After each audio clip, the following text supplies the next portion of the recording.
Guys, I just finished editing this 38-minute long interview with Alkazar, the creator of Kazeta. I am very excited about this interview for a number of reasons, but the first is because I really like this project. If you haven't heard about Kazeta, it's essentially a Linux-based operating system that aims to solve the physicality problem. You can basically create your own DRM-free cartridges and play your collection of games in the physical world. It is super exciting, and I'll let him explain the project a little bit more. But before we get into it, I do want to mention a few things. First of all, this is just a short selection of the interview. If you want to watch the entire 38-minute interview, you can head over to the Bryant blog and become a paid subscriber, or you can become a patron. There are going to be links down below for that.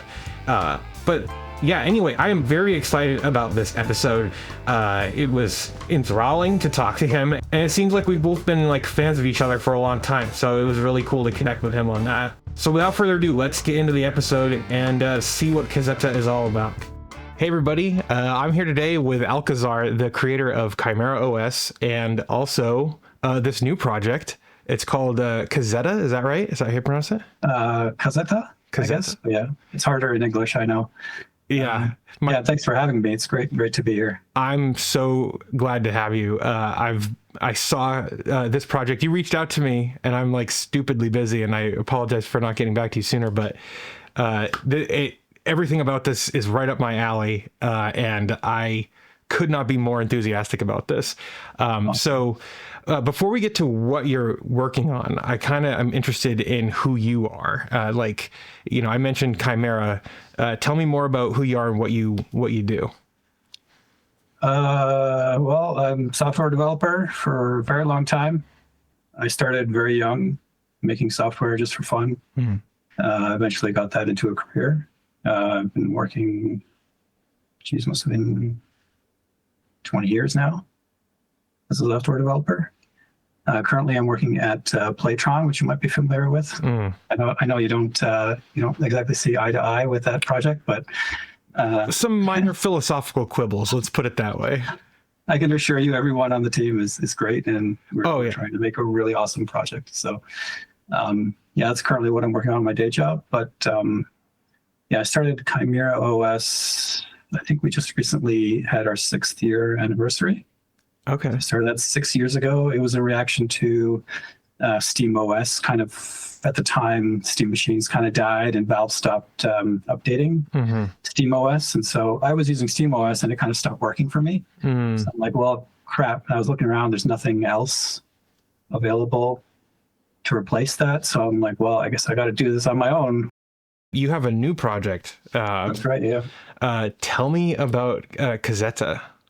It's just been something that's been rolling around in my mind for a while. Sometimes I'd go to some sort of local shows to exhibit Chimera OS, and like kids would come up and try it out and play it, right? And I would sort of show it off. And there was always this problem where like kids and even older adults, they couldn't use it. Like they couldn't use big picture mode, was just too difficult. So I found a lot of people getting stuck. Like they don't know how to launch games. Exiting a game was a big one. At the end of the day, I would notice there was, like 20 games running because nobody had properly exited the game. Yeah. They're all just running in the background. Right. We can't change it, right? I don't know how many times you get people complaining to me that, this Steam Big Picture mode, this bit or that bit, that sucks. You should change it. I'm like, well, I can't. Right. Sorry, right? And at the same time, I'd also been getting more and more into collecting older systems, older consoles and games. And the juxtaposition of using those versus like a modern platform, it was night and day, right? Like playing the Super Nintendo, you just put the cartridge in and play. Why can't I have that, right? Like, why not? Right. I wanted to sort of bring that back. So that's kind of the idea behind it. Yeah. So basically you're talking about like the things that we've kind of lost in terms of gaming, like simplicity, ease of access, and just plug in your cartridge and play. Yep. How are you addressing those with Kazeta? Creating the cartridges is the real problem, right? Right now, you really have to know Linux, and you have to understand all that kind of stuff to actually create cartridges. So there's still a barrier there, and it's a very large barrier. But once you get past that and you have the cartridge and you have the system, then it becomes very plug and play, right? You literally just plug it in, you press the power button, and the game starts immediately. It's basically just like, the experience is almost identical to like you would have on a PlayStation 1 or something like that. Right? So very easy for kids, very easy for people like my mom who just wanted to play Tetris. But, you know, I set up a Chimera OS system for her, and it was too much. Like she just couldn't use it. Not without me being there to like launch the game for her. Right. There are these gamers who are, I guess I call them like ultra casual, right? We've kind of left them behind, you know? Kazeta basically is a Linux operating system that lets you boot games off of cartridges. Is that what we're talking about? Essentially, yeah. Yeah. So everything that the game needs, the game content, and also if it requires a runtime, like even the Linux runtime or like a Proton Windows runtime, that's also included on the cartridge. So the OS is very, very bare bones. It's almost nothing there. Yeah, so you just boot up the cartridge, and there's some metadata on the cartridge that tells the system, you know, what executable to run, how to execute it, and that kind of stuff, right? So, yeah. I'm curious, like, what are like the guiding principles behind your design here? Yeah, I don't know that there really is. I just kind of really looked at the old consoles and how they worked. A lot of the decisions you have to make as a user using Steam and all that is all very it's non-tactile. It's all in the digital world. But like, let's try to move all the decisions that we can into the physical world, right? So to select the game, you choose from physical items in the world. You insert the cartridge. Then to turn on the game, you press the physical power button on your system, and to turn it off, you also press the physical power button, right? And the reason for that is because that makes sense to, I don't know how else to say it, but like to normal, quote unquote, normal people. Right. Me and you are not normal, right? We're heavy computer users. Yeah. We know what's going on, right? But a lot of people don't know, right? So to make it as simple as possible, you know, I guess you could say if my mom can use it, then it's good. Yeah.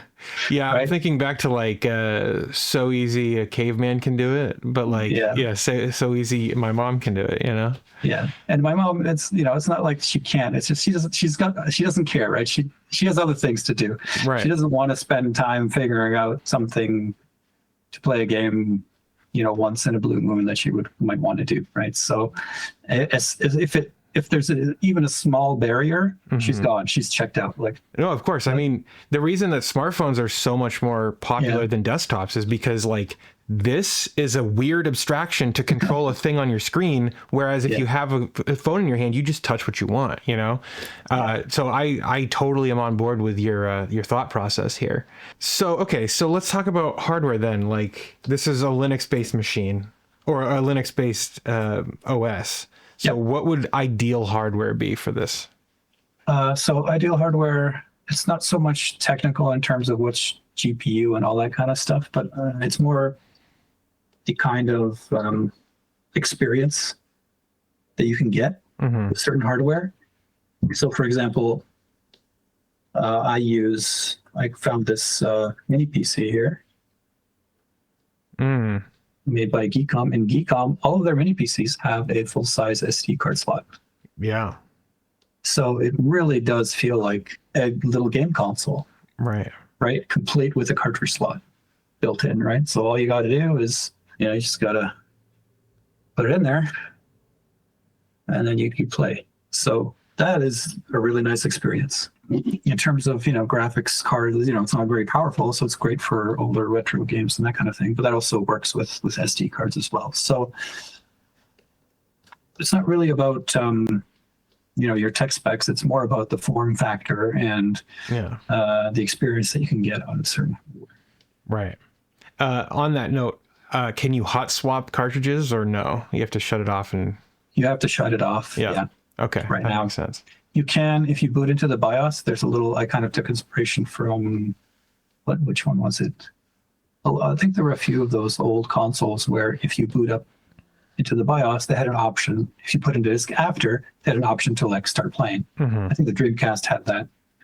So I'm like, oh, I could have that. So there's an option where once you put it into the BIOS, where it could, if you put it in a cartridge, it'll detect that, and it'll enable the option, and you can there's a play option, and you can just start the game from there.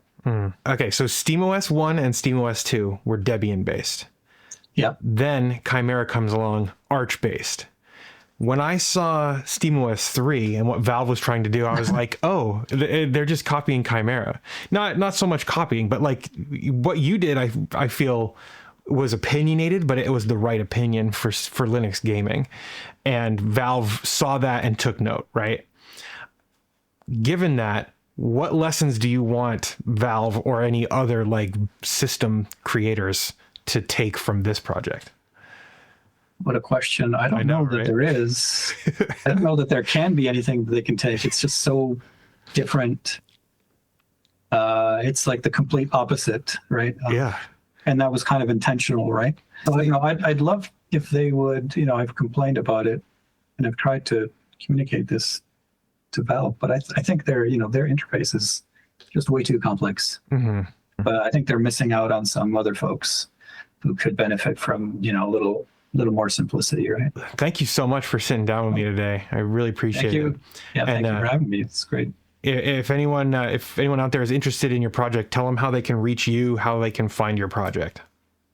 Yeah, so if you go to kazeta.org, KAZETA.org, that's the website. There's a bunch of links for like Discord and documentation and the GitHub. So I unfortunately ran into a bit of an issue just before we ended our conversation, and so the audio cuts out there. But thank you again to Alkazar for joining me on the channel. I had a great conversation with him, and if you enjoyed this short selection of the interview here, you can check out the full thing over on Patreon or on the Bryant blog. There are links down below for that. You can also get your name listed over here, as these fine folks support this show, and they make it what it is today. They make the show a reality. With that said, thank you so much for watching, and I'll see you guys in the next one.